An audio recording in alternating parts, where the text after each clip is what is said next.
오늘 우리에게 주시는 하나님 말씀은 요한복음 4장 23절에서 24절까지 말씀입니다. 신약 요한복음 4장 23절에서 24절 말씀입니다. 신약 성경 148페이지에 있습니다. 우리 스크린을 보시면서 요한복음 4장 23절에서 24절 말씀 다 같이 합독하시겠습니다. 아버지께 참되게 예배하는 자들은 영과 진리로 예배할 때가 오나니 곧 이때라. 아버지께서는 자기에게 이렇게 예배하는 자들을 찾으시느니라. 하나님은 영이시니 예배하는 자가 영과 진리로 예배할지니라. 아멘. 오늘 저는 이 본문 말씀 중심으로 교회의 사명, 오늘 예배에 대해서 말씀 나누기 원합니다. 한번 같이 따라해 보실까요? 교회의 사명, 예배입니다.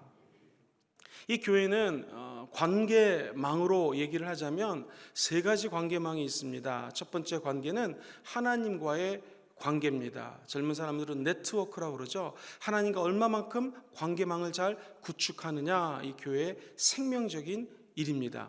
두 번째 관계망은 이웃과의 관계입니다. 즉 교회 안에 있는 성도들과의 관계입니다. 내부적인 네트워크죠. 우리 성도님들이 어떻게 하면 크리스찬으로서 하나님께 영광 돌리며 살아갈 수 있을 것인가, 늘 관계를 맺고 간증을 나누고 크리스찬의 삶을 살아나가는 것, 이것을 우리는 교회 내부의 관계라고 표현할 수 있습니다. 세 번째 마지막 관계는 우리 교회와 세상과의 관계입니다. 교회가 하나님께 어떤 사명을 가져야 되는가, 이런 측면에서 세 가지 사명이 있습니다. 첫 번째, 하나님과의 관계망을 잘 구축해서 늘 하나님의 은혜와 은총 받기 원하시는 분들은 아멘 해볼까요? 교회의 사명은 하나님과의 관계망을 잘 구축하기 위해서 예배를 드려야 된다는 것입니다. 오늘 이 새벽 예배를 드릴 때 하나님과의 관계가 새로워지게 되기를 주의 이름으로 축원합니다. 교회의 사명 두 번째는 이 교회 내의 관계를 잘 구축하기 위해서, 즉 성도가 크리스찬의 삶을 살아나기 위해서 교회 내의 관계가 있는데, 이 사명을 이루기 위해서는 교육이 필요합니다. 우리 기독교에서는 양육이라고 표현합니다. 그러므로 교회의 사명은 교육하고 양육하는 것입니다. 마지막 세 번째, 교회의 사명은 무엇인가? 교회와 세상과의 관계가 있어요. 즉 우리 예수 믿는 공동체와 믿지 않는 사람들과의 관계가 있어요. 이것을 위해서 우리에게 필요한 것이 전도입니다. 자, 그렇다면은 예배, 교육, 전도, 이것을 우리가 교회에서 얘기하는 세 가지 사명이라고 표현할 수 있습니다. 오늘 이렇게 말씀을 아침에 듣고 기도할 때에 하나님의 양식이 우리 마음속에 임하게 되기를 주의 이름으로 축복하고요. 오늘 나가서 하루를 살아갈 때 나도 모르게 부지불식간에 예수 그리스도가 전파되는 귀한 전도의 삶을 사시게 되기를 주의 이름으로 축원합니다. 오늘은 교회의 사명, 예배에 대해서 말씀을 드리고, 내일은 교회의 사명, 전도에 관한 말씀을 나누도록 하겠습니다. 그리고 금요일 날은 마지막 새벽 예배로 우리 당회장 목사님께서 교회의 사명, 기도에 대해서 말씀을 드리도록 하겠습니다. 자, 예배는 무엇인가? 이 땅에서 행해야 될 가장 중요한 교회의 사명 중에 아마 핵심적인 사명은 예배일 것입니다. 예배는 인간이 하나님을 영화롭게 하는 것이 예배입니다. 이 구약에 보면 예배에 대한 몇 가지 언어들이 있습니다. 단어들이 있어요. 두 가지만 살펴보겠습니다. 첫 번째는 구약에서 아바드라고 하는 단어를 써요. 한번 따라해 볼까요? 아바드. 섬기다, 봉사하다, 그런 뜻입니다. 다시 말해서 영어로는 서비스, 다른 사람들 갖다가 섬기는 것을 의미합니다. 재미있는 것은 기독교의 진리는 항상 역설적입니다. 이 세상에서는 자기를 잘 드러내고 자기 소개를 잘하고 자기 PR을 잘해야지 높아지죠. 근데 기독교는 낮아지면 주님이 높여주십니다. 세상에서는 내 오른뺨을 때리면 어떻게 됩니까? 상대방의 왼뺨, 오른뺨 다 때리고 넘어뜨려야 될 텐데, 성경은 오른뺨을 때리면 반대뺨을 돌려대라는 것이죠. 굉장히 역설적입니다. 그러니까 예배라고 하는 것은 하나님 앞에 납작 엎드려서 하나님을 높이고 봉사하고 섬기면 거꾸로 하나님이 큰 은혜를 부어주신다는 것입니다. 그래서 사하하라고 하는 단어도 있는데 같은 맥락입니다. 구약에서 사하하라고 하는 예배라고 하는 단어는 엎드리다, 굴복하다, 납작 낮아지는 것을 의미합니다. 창세기 24장 26절에 보면은 이렇게 표현이 되어 있습니다. 읽어보죠. 시작. 이에 그 사람이 머리를 숙여 야훼께 경배했다. 자기 자신을 낮췄다라는 것이죠. 그리고 출애굽기 34장 8절에 보면 모세가 하나님을 만나자 어떤 행동을 했을까요? 시작. 모세가 급히 땅에 엎드려 경배하며. 이 하나님께 엎드린다는 것은 두 가지 의미가 있습니다. 겸손의 의미가 있고요. 두 번째는 모든 걸 맡긴다는 의미가 있습니다. 여러분, 예배는 하나님께 납작 엎드리는 것입니다. 마음도 겸손하게 엎드려야 되지만 한번 집에서 여러분들 예배 드리실 때 혹은 기도하실 때 한번 무릎을 정중하게 하나님 앞에 꿇고 마음을 한번 낮춰 보십시오. 얼마나 큰 은혜가 임하는지 모릅니다. 예배는 몸도 마음도 하나님 앞에 엎드리는 거예요. 지금 이제 큰 목회를 하시는 목사님의 간증을 들었는데, 목사님이 하루는 진짜 이 구약을 전공하신 분이신데 침대에서 이렇게 요를 피고 납작 엎드리셨대요. 구약에서 예배드리는 것처럼 완전히 십자가를 이렇게 쫙 펼치면서 얼굴을 땅에 묻고 납작 엎드렸는데 하나님 얼마나 큰 은혜를 부어주신지 모르겠다는 거예요. 왜 그럴까요? 우리의 마음이 겸손하게 엎드려서 주님, 나 같은 죄인 구원해 주심을 감사합니다. 성령님, 나 같은 자를 사용하심을 감사합니다. 말씀 주심을 감사합니다. 저와 여러분들이 이 예배가 회복되기 위해서는 주 앞에 납작 겸손하게 엎드러지는 마음이 회복되면 예배는 회복될 수밖에 없습니다. 그런 자들은 하나님께 모든 것들을 맡기게 되고요, 주님 주시는 은혜를 받아 누리게 될 것입니다. 신기하게도 구약의 예배라고 하는 단어들하고 신약에서 쓰여진 예배라는 단어하고 아주 비슷비슷해요. 프로스퀴네오라고 하는 단어가 있는데 이 말뜻 아까 말씀드렸던 절하다, 굽어 엎드리다, 입 맞추다, 샤워하고 거의 비슷한 말입니다. 예를 들면 우리 예수님이 마귀와 전쟁을 합니다. 그리고 마귀를 맨 끝에 쫓아내시면서 마가복음 4장 10절에서 이런 말씀하십니다. 마태복음 4장 10절 같이 읽어볼까요? 시작. 이에 예수께서 말씀하시되 사탄아 물러가라. 기록되었으되 주 너희 하나님께 경배하고. 이게 바로 프로스퀴네요. 하나님 앞에 납작 엎드리는 거예요. 그를 섬기라. 아까 말씀드렸던 아바드랑 비슷한 것이죠. 예배는 무엇인가? 하나님께 엎드리는 것입니다. 그리고 그분을 섬기는, 오늘 이 자리에 오신 여러분들이 진정한 예배자가 될 줄 믿습니다. 그리고 라틀레이아라고 하는 단어는 구약에서 얘기했던 아바드랑 비슷해요. 서비스, 역시 하나님 앞에 납작 엎드려서 겸손히 주님을 섬기는 것입니다. 그 외에도 여러 가지 단어들이 있습니다. 결론은 그겁니다. 한번 따라해 볼까요? 주님께 나와 섬기는 것. 시작. 주님께 나와 섬기는 것. 여러분, 이렇게 예배 때 은혜 많이 받으시지만 예배에서 누가 제일 은혜 받을까요? 섬기는 자가 은혜를 제일 많이 받습니다. 예를 들면 오늘 입구에서 헌금을 내실 때 헌금을 받는 전도사님, 그거 별거 아닌 것 같지만 몸된 교회에 나와서 작은 섬김할 때 거기 은혜를 받는 것입니다. 제가 아는 안수 집사님은 교수님이신데 꼭 교회에 오시면 땅을 두리번거리세요. 안수 집사님 왜 이렇게 두리번거리십니까? 근데 그 교수님은 땅에 떨어진 휴지를 꼭 한두 개는 줍고 가야 된다는 거예요. 교회에. 집에서는 청소를 하나도 안 하는데 교회만 오면 뭔가 하나를 봉사를 해야 된다는 거예요. 그게 예배자의 마음입니다. 하나님을 섬기고 봉사할 때 그분에게 주님은 은혜를 베풀어 주셔요. 그리고 납작 엎드리는 분에게 하나님은 은혜를 더하여 주십니다.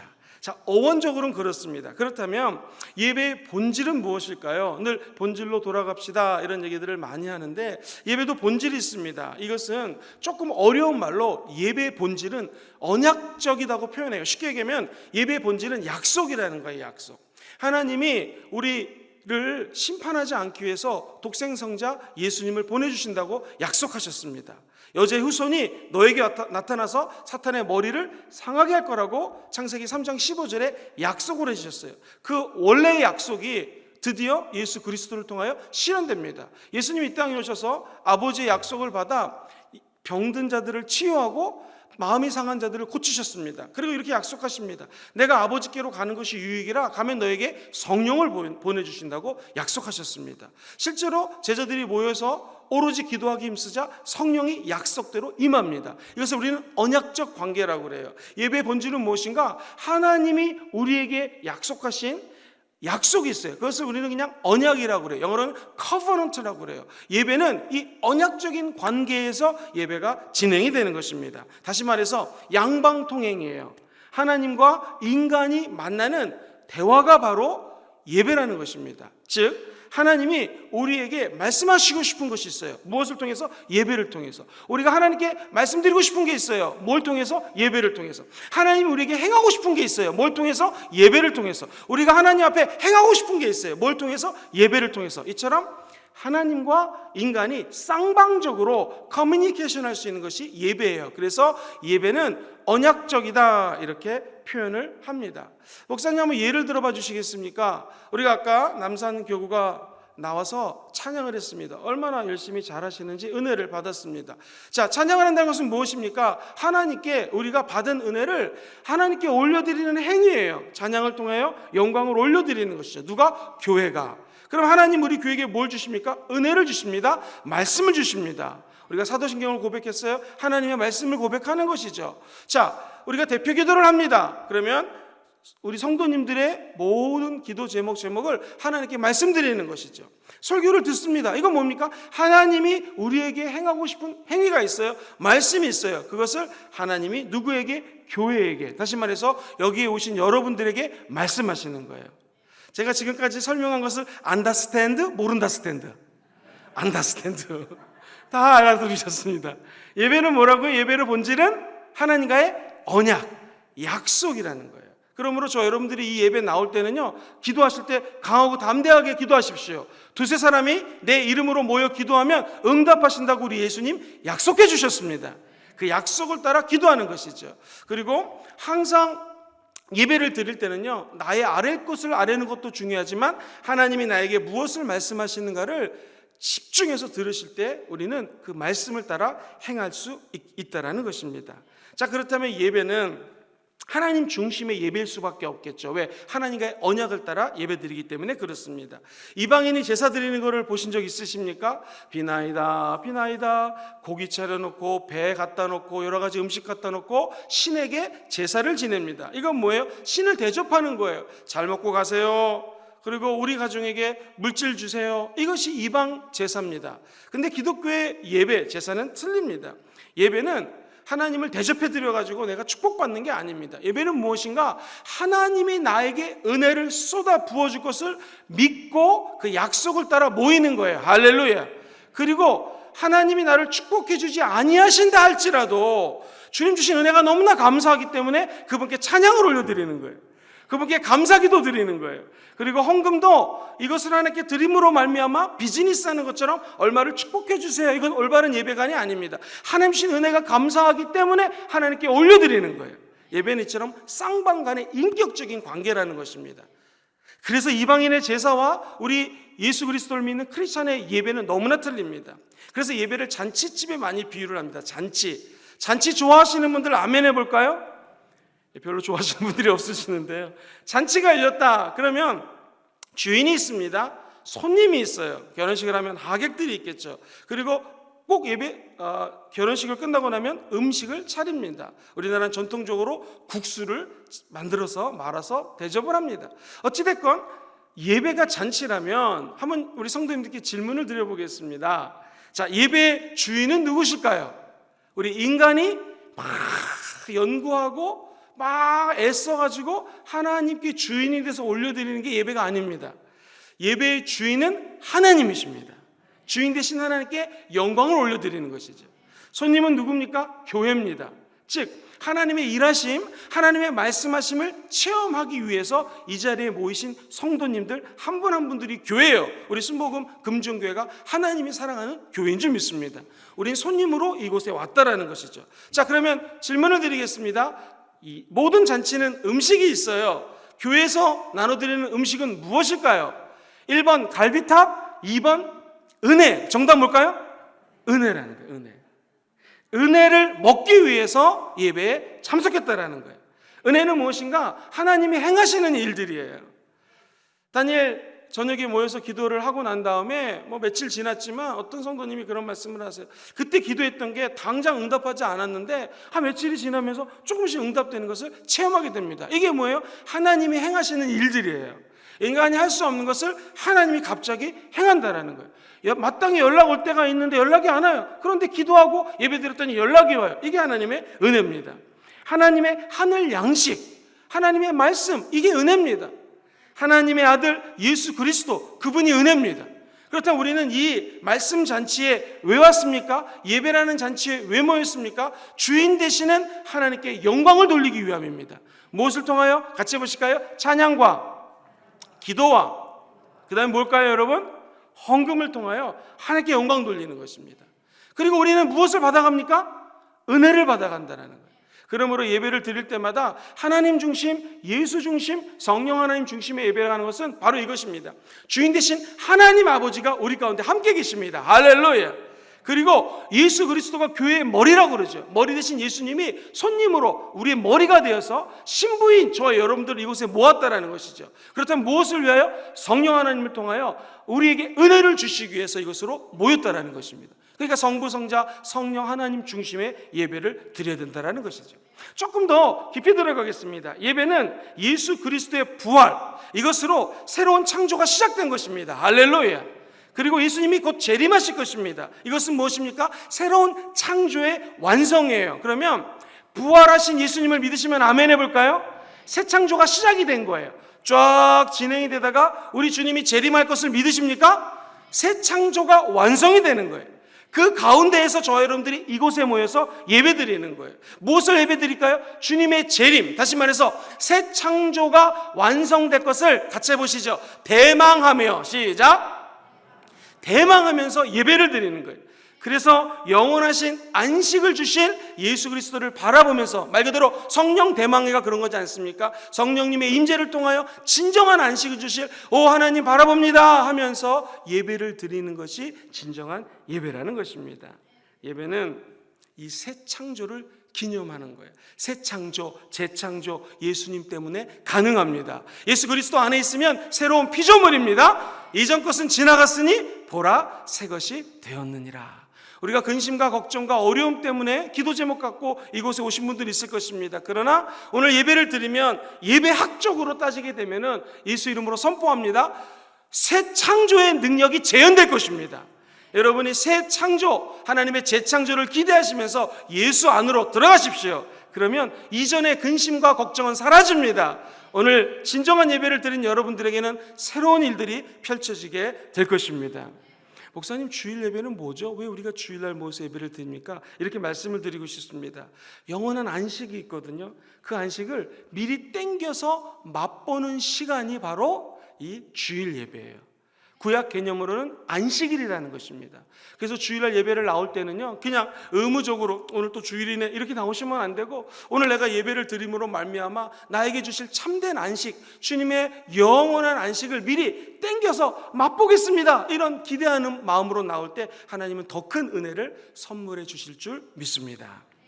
자, 이제 마지막으로 예배도 중요한 요소가 있어요. 예배 구성 요소는 무엇일까요? 세 가지입니다. 첫 번째는 찬양입니다.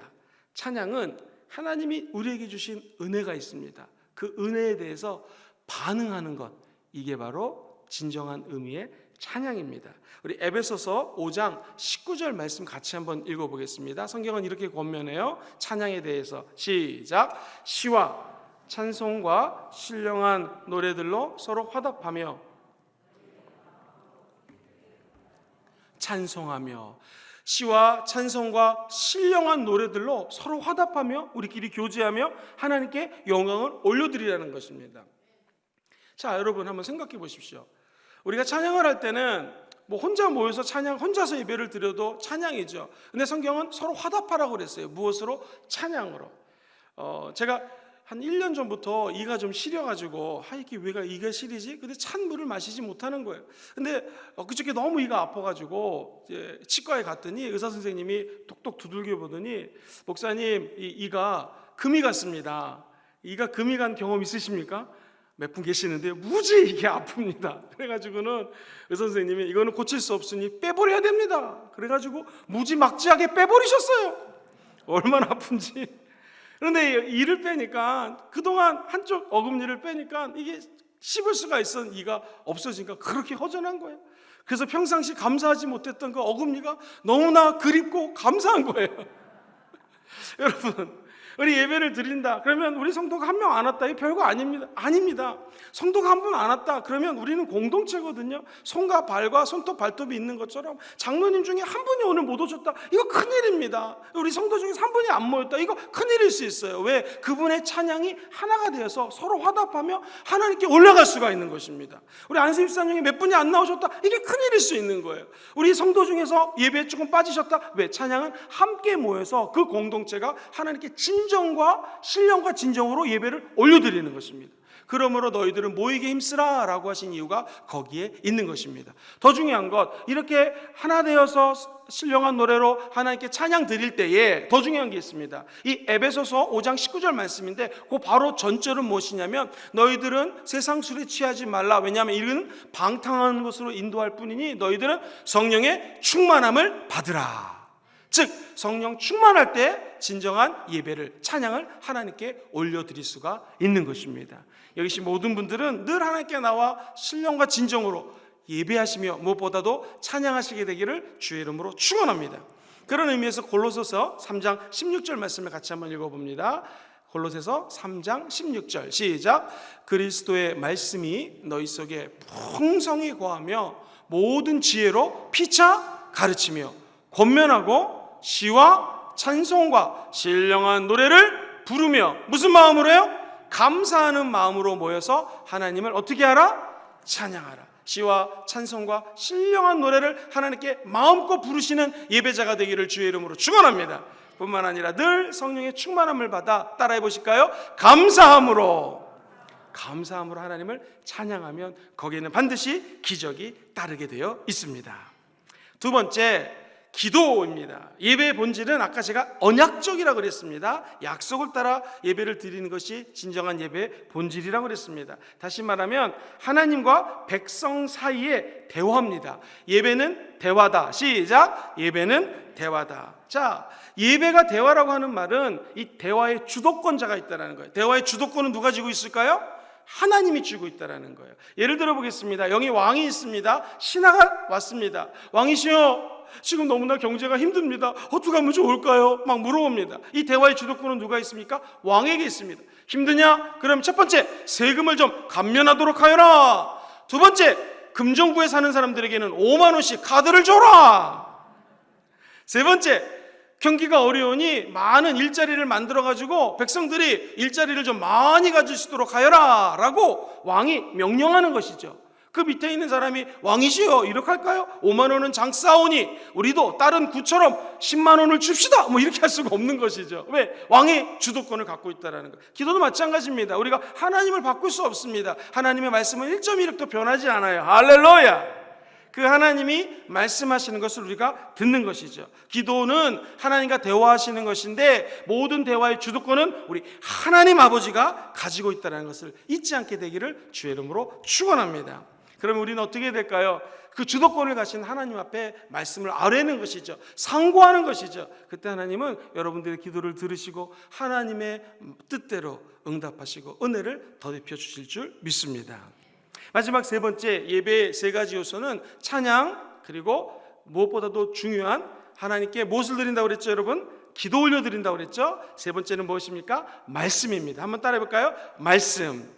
하나님의 말씀, 이건 정말 제일 중요합니다. 왜냐하면 아까 기도와 찬양은 언약적인 관계에서요, 하나님이 우리에게 행하시는 일이 있고 행하시는 말씀이 있다고 그랬잖아요. 근데 이 행하시는 일, 말씀을 설교를 통하여 전하는 거예요. 그럼 우리는 하나님께 뭘 드립니까? 찬양으로 영광을 올려드리는 거고요. 우리 교회는 기도로 하나님께 나아가는 거예요. 그러니까 합심 기도가 왜 중요한가? 모여서 하나 되어서 하나님께 기도를 하면 우리가 하나됨으로, 연합됨으로 하나님께 강력히 기도할 수 있는 것이 그 이유 때문에 그렇습니다. 그럼 말씀은 무엇인가? 하나님께 기도한 내용을 통하여 주님이 우리를 향하여 대언하시는 것이 말씀입니다. 그래서 우리 성도님들은 주일날 교회 오시기 전에 꼭 가족끼리 기도를 해주셔야 됩니다. 말씀을 전하는 목사님에게 성령의 기름을 좀 부어주시옵소서. 당회자 목사님 주일 때 말씀 선포하실 때마다 하나님의 능력이 나타나게 도와주시옵소서 라고 기도를 해주셔야 됩니다. 왜냐하면 예배에서 하나님이 선포하시는 말씀을 주의 종의 입술을 통하여 선포하기 때문에 설교는 너무나 중요하다는 것입니다. 왜? 하나님의 언약이 말씀을 통하여 실현되기 때문에 그렇습니다. 우리는 구약시대에 날마다 말씀을 만나를 통해서 이 이스라엘 백성들이 먹었던 것처럼 저와 여러분들도 이 하나님의 말씀을 날마다 먹어야 됩니다. 설교를 통하여 말씀을 먹으셔야 됩니다. 그 말씀이 은혜라고 그랬죠. 은혜를 받아가셔야 됩니다. 뿐만 아니라 우리 성도님들은 늘 성경 말씀을 가까이 하시고 하나님의 말씀을 읽으셔야 됩니다. 그래서 우리가 성경 통독하고 있지 않습니까? 그 욥기가 지나 이제 시편에 들어갈 텐데 눈을 뜨시면 성경 말씀 욥기면 욥기 이제 주일부터는 시편에 들어갑니다. 시편 말씀을 읽으셔야 돼요. 왜냐하면 성경 봉독 자체가 곧 예배입니다. 성경을 읽는 행위 자체가 하나님이 나에게 말씀하시는 신령한 예배 시간이 된다는 거예요. 한 예를 들어 드리겠습니다. 우리 예수님께서 누가복음 4장 16절 이하에 이렇게 말씀을 하십니다. 우리 예수님은 설교하셨던 모든 내용들이 대부분 다 구약 성경 말씀을 인용하신 거예요. 우리 같이 한번 누가복음 4장 16절 이하를 같이 읽어보도록 하겠습니다. 시작. 예수께서 그 자라나신 곳 나사렛에 이르사 안식일에 회상에 들어갑니다. 성경을 읽으려고 서심해 선지자 이사야의 글을 들이거늘 책을 펴서 이렇게 기록한 데를 찾으시니 곧 주의 성령이 내게 임하셨으니 이는 가난한 자에게 복음을 전하게 하시려고 내게 기름을 부으시고 나를 보내사 포로된 자에게 자유를 눈먼 자에게 다시 보게 함을 전파하며 눌린 자를 어떻게 합니까? 자유롭게 하고. 자, 이 말씀이 뭐냐면 바로 하나님의 아들 예수님조차도 성경 말씀을 봉독하면서 말씀을 전했다라는 것이죠. 하물며 우리도 늘 하나님의 말씀을 펼치는 이 순간이 바로 예배 시간이라는 것입니다. 집에서 눈을 뜨시자마자 침대에서 이부자리에서 하나님의 말씀을 읽는다. 그 시간이 예배입니다. 힘들고 어려울 때에 스마트폰에 있는 그걸 찾아서 하나님의 말씀을 듣거나 하나님의 말씀을 읽는다. 그게 예배입니다. 여러분이 늘 하나님 말씀을 가까이 해서 1년 365일 24시간 예배 감격 가운데 사시게 되기를 주의 이름으로 축원합니다.